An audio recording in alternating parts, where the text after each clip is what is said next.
There's our furnace. There's no return plenum. We'll put a filter rack right there so that it's easy to replace the filter. And we're also gonna figure out a way to add more return. All this duct has been replaced recently. They didn't do a bad job at all. It actually looks pretty neat, which is rare. California basement. I haven't worked in the basement in a while. Look at this, stairs. How nice. I wish every house was like that, with the furnace in the basement.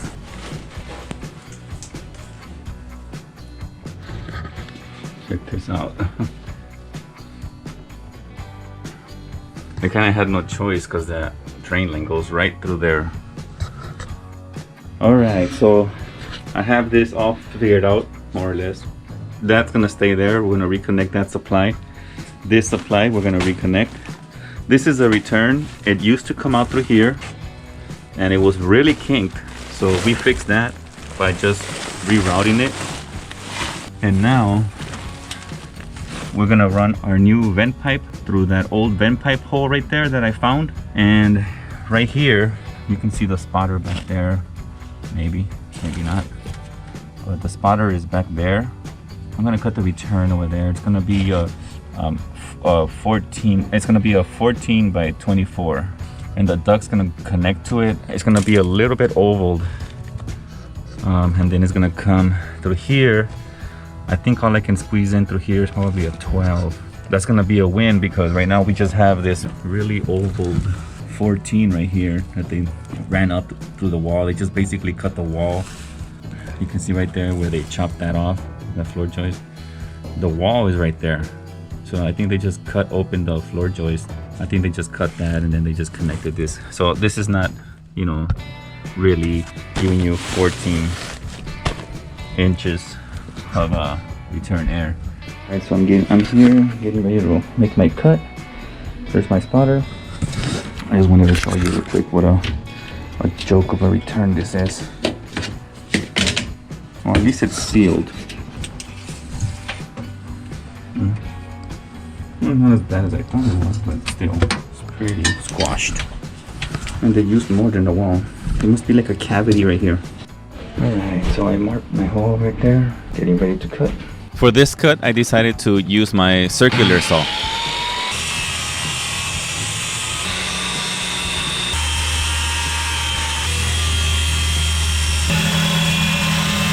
Alright, so I did most of this cut and this one.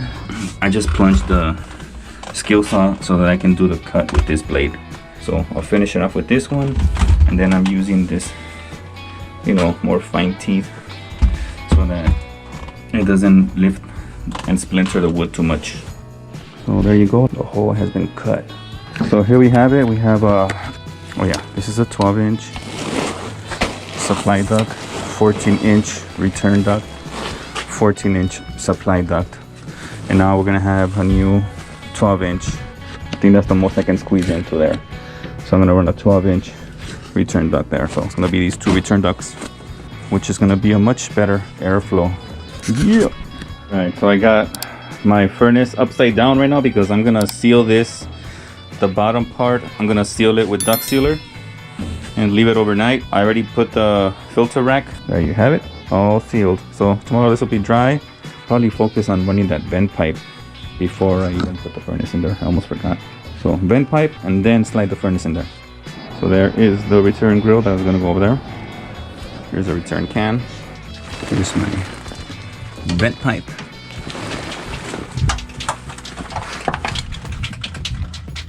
Right, so we got our start collar right here all connected. And we have our second return duct ready to go. I just pushed these in out of the way. And again, here's our vent pipe ready to connect.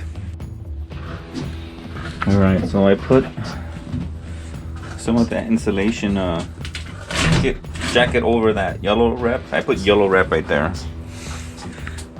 Yellow fiberglass insulation, similar to that one over there.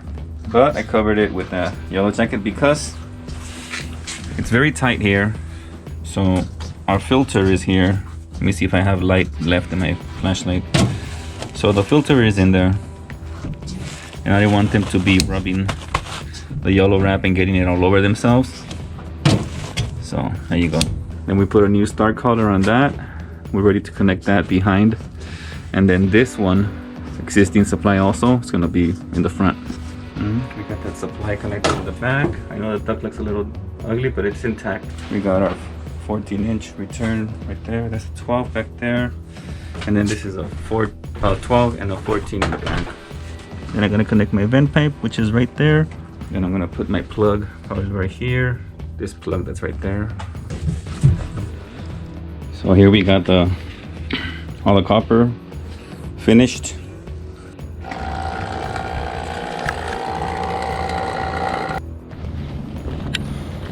Alright, so now we have to miracle something here. Alright, so that's what I did. Alright, so here you see I installed an Ecobee thermostat. I like those. And I just wanted to show you the new return that I added. So now they got plenty of return.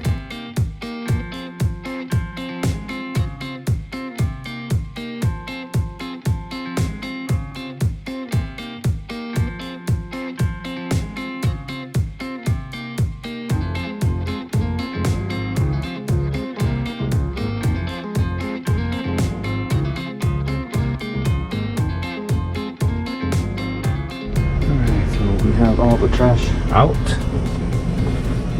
Here's condenser out there running. Here's our line set. I'll try to tuck it in over these beams. Here's our furnace. We got our filter dryer, arrow pointing towards the evaporator always. And then I decided to try this safety overflow switch. Has a little latch here that you can open the cover and then clean it out or test it or look at it, whatever.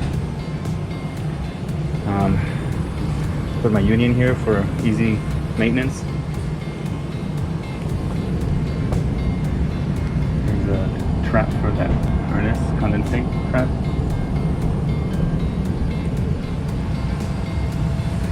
Here is our filter in there. Easy filter replacement.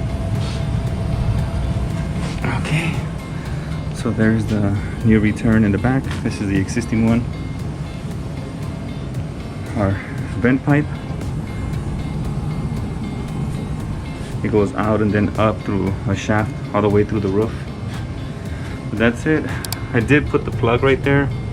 I just had to put this 2x4 to trim that line, that Romex, and then I put the plug right there. So